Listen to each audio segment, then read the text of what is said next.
और यह भारत के उन 10 करोड़ लोगों के लिए बहुत ही बड़ी खबर है जिन्होंने किसी न किसी क्रिप्टो करेंसी में अपना पैसा निवेश किया हुआ है। यह खबर देखकर आज रात उन तमाम लोगों को नींद नहीं आएगी जिन्होंने क्रिप्टो करेंसी में अपना पैसा यह सोचकर लगा दिया था कि वो रातों रात अमीर बनना चाहते हैं, क्योंकि भारत सरकार जल्द ही क्रिप्टो करेंसीज पर पूरी तरह से प्रतिबंध लगाने वाली है। संसद के शीतकालीन सत्र में जो नए बिल पेश किए जाएंगे, उन बिल्स की सूची में 10वें नंबर पर क्रिप्टो करेंसी से जुड़ा हुआ बिल है, जिसमें यह साफ साफ लिखा है कि भविष्य में रिजर्व बैंक ऑफ इंडिया द्वारा जारी की जाने वाली क्रिप्टो करेंसी को छोड़कर बाकी सभी प्राइवेट क्रिप्टो करेंसीज पर प्रतिबंध लगा दिया जाएगा। कॉपी आपके सामने है। अगर नोटबंदी की तरह देश में क्रिप्टो करेंसी बंदी हो गई तो उन करोड़ों लोगों द्वारा निवेश किए गए करीब 70,000 करोड़ रुपए का क्या होगा, ये आज हम आपको बताने वाले हैं। और आज मैं इस समय मेरे हाथ में उन प्रस्तावित कानूनों की एक सूची है जिन्हें 29 तारीख से शुरू हो रहे संसद के शीतकालीन सत्र में पेश किया जाएगा। और इसमें मैं आपको पढ़कर बताता हूं, इसमें 10वें नंबर पर जो बिल है उसके बारे में आप जान लीजिए, क्योंकि क्रिप्टो करेंसी को लेकर यही बिल संसद में पेश किया जाएगा। देखिए, उसकी एक कॉपी आपकी स्क्रीन पर भी है, मैं आपको यहां पढ़कर बता देता हूं। इस बिल का नाम है the crypto currency and regulation of official digital currency bill 2021। और इसमें लिखा है कि रिजर्व बैंक ऑफ इंडिया की ऑफिशियल डिजिटल करेंसी के लिए एक फ्रेमवर्क तैयार किया जाएगा। और इस बिल का उद्देश्य भारत में सभी प्राइवेट क्रिप्टो करेंसीज को प्रतिबंधित करना भी है। हालांकि इसमें कुछ डिजिटल करेंसीज जिनकी टेक्नोलॉजी महत्वपूर्ण है, उन्हें छूट दी जा सकती है। ये कौन सी करेंसीज होंगी, ये अभी इसमें साफ नहीं किया गया है। फिर से मैं आपको बता देता हूं, to create a facilitative framework for creation of the official digital currency to be issued by the Reserve Bank of India। इसका मतलब यह है कि अब भारत सरकार अपनी आधिकारिक क्रिप्टो करेंसी रिलीज करेगी, जो आरबीआई रिलीज करेगा। यानी अब रिजर्व बैंक ऑफ इंडिया अपनी क्रिप्टो करेंसी रिलीज करेगा और भारत में वही मान्य होगी। फिर लिखा है, the bill also seeks to prohibit all private cryptocurrencies in India. However, it allows for certain exceptions to promote the underlying technology of cryptocurrency and its uses.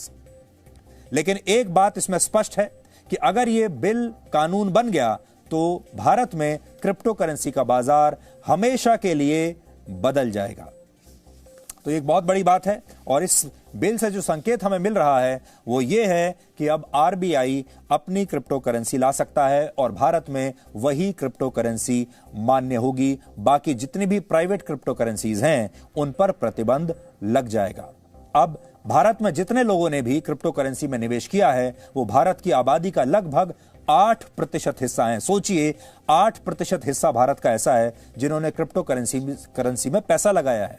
और इन लोगों ने कुल मिलाकर अपने 70,000 करोड़ रुपए इस समय एक ऐसी डिजिटल करेंसी के रूप में दांव पर लगाए हुए हैं जिसे अभी तक भारत में मान्यता भी नहीं मिली है और जिस पर अब सरकार प्रतिबंध लगाने वाली है। यानी एक बहुत बड़ा जुआ खेला लोगों ने, एक लॉटरी की तरह इसे लिया, यह सोचकर कि वो रातों रात अमीर बन जाएंगे। और बहुत सारे लोग रातों रात लखपति भी बने हैं, करोड़पति भी बने हैं, लेकिन आज ही रात ऐसा लगता है कि वो अब कंगाल भी हो जाएंगे।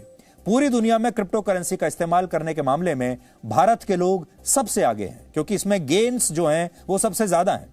एक रिपोर्ट के मुताबिक भारत के शहरों में रहने वाले करीब 19% लोग आने वाले 6 महीने में किसी ना किसी क्रिप्टो करेंसी में निवेश करना चाहते हैं और इनमें 19 से 35 वर्ष के युवाओं की संख्या सबसे ज्यादा है। ये वो युवा हैं जो रातों रात अमीर बनने के लालच में क्रिप्टो करेंसी पर लॉटरियों की तरह दांव लगा रहे हैं।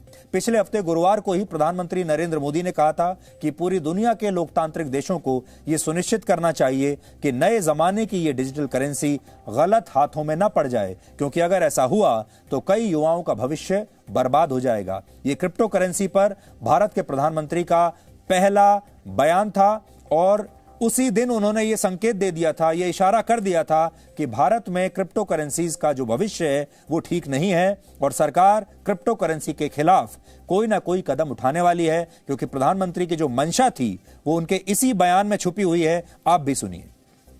To create standards and norms for data governance and for cross border flow that protect and secure data.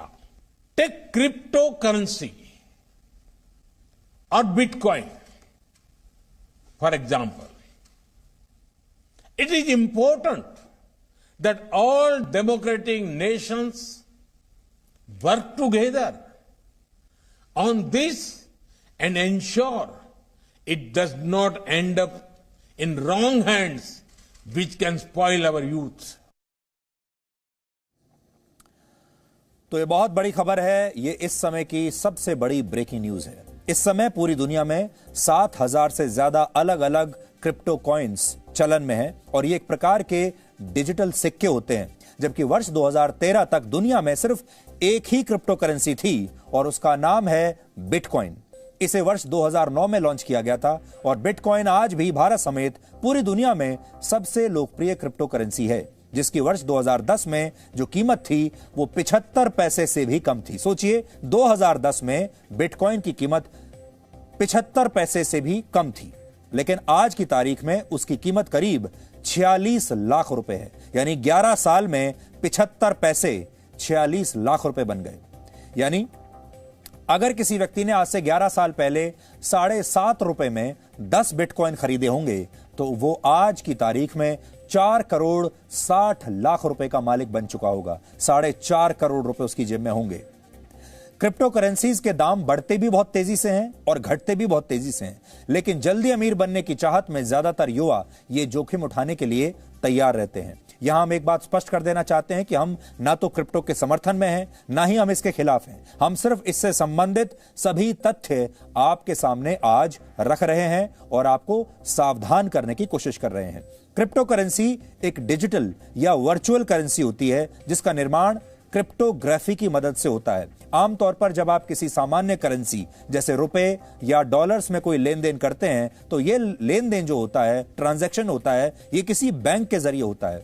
आपके बैंक अकाउंट में कितना पैसा है, आपने कितना पैसा निकाला, कहां खर्च किया, क्या खरीदा, ये सब कुछ आपके बैंक को पता होता है। अगर आपके बैंक अकाउंट में पैसा नहीं होता तो आप कोई ट्रांजैक्शन भी नहीं कर पाते और जो लेन देन आप कर पाते हैं उसके बदले में या तो आप सरकारों को टैक्स चुकाते हैं या फिर बैंक्स को उनकी फीस देते हैं।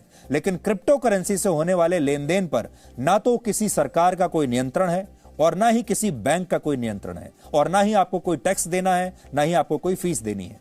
लेकिन सामान्य करेंसी के जरिए होने वाले लेन देन में धोखाधड़ी की जा सकती है। उदाहरण के लिए बहुत सारे उद्योगपति बैंकों में बैठे अधिकारियों के साथ मिली भगत करके बैंक से बड़ा बड़ा लोन ले लेते हैं और फिर विदेश भाग जाते हैं। इसीलिए आपने देखा होगा कि बहुत सारे बैंक्स में जो है पैसा इसी तरह बाहर चला जाता है लोन के रूप में और वो डूब जाता है। लेकिन क्रिप्टो के साथ ऐसा नहीं है। आप क्रिप्टो करेंसी के जरिए जो लेन देन करते हैं उस पर किसी एक बैंक की नहीं बल्कि हजारों लोगों की नजर होती है। मान लीजिए आपने 10 बिटकॉइन देकर कुछ खरीदा और जैसे ही आप ये ट्रांजैक्शन करते हैं तो एक मैथमेटिकल प्रॉब्लम यानी कुछ जटिल कोड्स के रूप में उसकी एक कॉपी दुनिया में बैठे हजारों लोगों तक पहुंच जाती है, जिन्हें माइनर्स कहते हैं। ये माइनर्स शक्तिशाली कंप्यूटर्स की मदद से इस मैथमेटिकल प्रॉब्लम यानी इन जटिल कोड्स को सुलझाते हैं और आपके ट्रांजैक्शन को अप्रूव करते हैं। शर्त यह होती है कि सबके उत्तर यानी सबके जवाब एक जैसे होने चाहिए, मेल खाने चाहिए। अगर आपने लेन देन में कुछ गड़बड़ की है तो ट्रांजैक्शन में शामिल डिजिटल कोड्स दुनिया भर में पहुंची ट्रांजैक्शन की हजारों कॉपीज से मेल नहीं खाएंगे और आपका जो ट्रांजैक्शन है वो अप्रूव नहीं होगा। इसलिए क्रिप्टो करेंसी में किसी भी तरह की सेंध लगाना संभव नहीं माना जाता।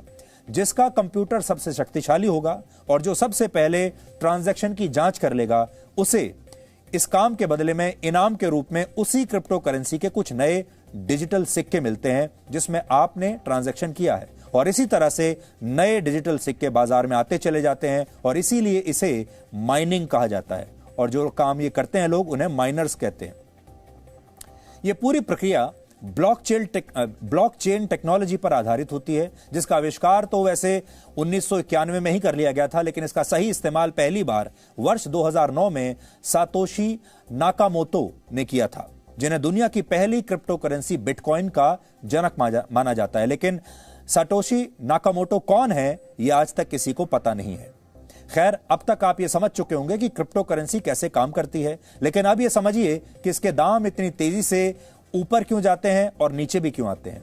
ब्लॉकचेन टेक्नोलॉजी एक ऐसे एल्गोरिथम पर काम करती है जिसकी वजह से हर बार सिर्फ एक सीमित संख्या में ही नए कॉइन्स माइन किए जा सकते हैं। इसलिए कितनी करेंसी बाजार में आएगी यह पहले से पता होता है, निश्चित होता है, निर्धारित होता है। उदाहरण के लिए अब तक 90% बिटकॉइन माइन किए जा चुके हैं। लोग अक्सर उस चीज को ज्यादा खरीदते हैं जो भविष्य में दुर्लभ हो सकती है, और क्रिप्टो करेंसी के दाम एकदम से बढ़ने की ये एक बहुत बड़ी वजह है, क्योंकि ये दुर्लभ है, कम है। इसके अलावा ये पूरी मार्केट स्पेकुलेशन यानी अनुमान, एक तरह की सट्टेबाजी पर आधारित है।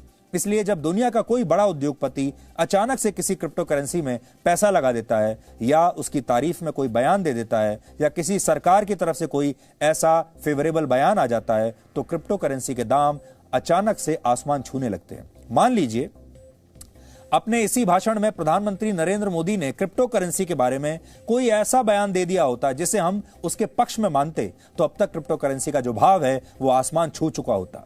ऐसे ही जब किसी क्रिप्टो करेंसी का इस्तेमाल ज्यादा से ज्यादा लेन देन में होने लगता है, यानी वो बहुत चलन में आ जाती है और लोग रोजमर्रा का सामान भी इससे खरीदने लगते हैं, तो उसका चलन बढ़ जाता है और उसकी कीमत भी फिर बढ़ने लगती है। लेकिन दुनिया में बहुत सारे लोग ऐसे भी हैं जिन्होंने बड़ी संख्या में क्रिप्टो करेंसी खरीद रखी है।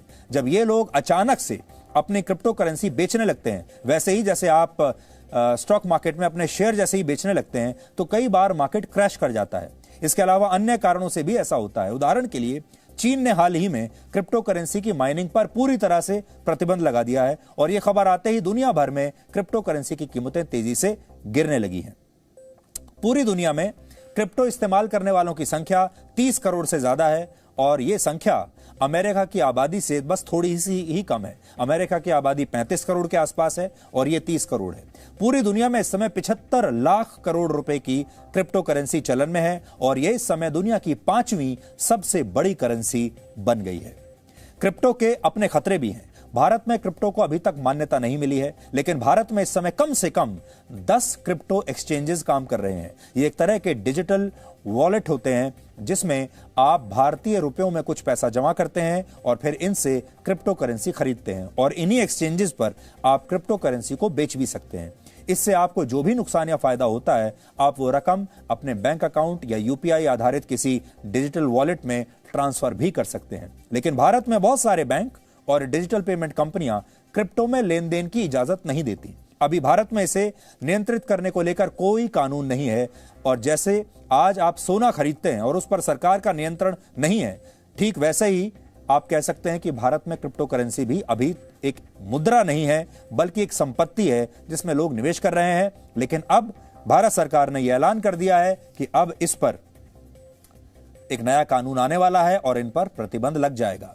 वर्ष 2018 में रिजर्व बैंक ऑफ इंडिया ने इस पर पूरी तरह से प्रतिबंध लगा दिया था, लेकिन वर्ष 2020 में सुप्रीम कोर्ट ने इस प्रतिबंध को हटा दिया, और इसी वजह से पिछले 2 वर्षों में भारत में बड़ी संख्या में लोग क्रिप्टो खरीदने लगे। आपने मीडिया में भी देखा होगा, अखबारों में भी देखा होगा कि अलग अलग जो क्रिप्टो करेंसी की कंपनियां हैं उनके लगातार विज्ञापन आने लगे थे। टीवी पर भी आप देखते होंगे कि बहुत सारे विज्ञापन अब आते हैं जिनमें आपसे कहा जाता है, बड़े बड़े एक्टर्स आते हैं, बड़े बड़े सेलिब्रिटीज उनके विज्ञापनों में आते हैं और आपसे कहते हैं कि अगर आप रातों रात अमीर बनना चाहते हैं तो क्रिप्टो करेंसी खरीद लीजिए, और इनकी कीमतें भी इसीलिए बढ़ने लगी।